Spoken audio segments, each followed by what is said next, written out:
এই গরমে যে সকল মা বোনেরা কষ্ট করতেছেন, শুধু তাদের জন্য এই ভিডিওটা।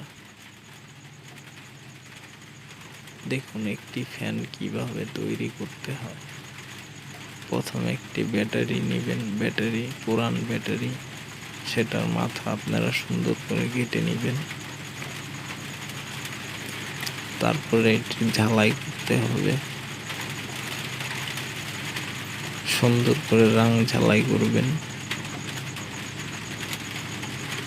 করার পরে দুটি তার নেবেন লাল কালার, তার উপর দিয়ে একটু সিলিকন আঠা মেরে দিবেন সুন্দর করে, যাতে একটু শক্ত হয়।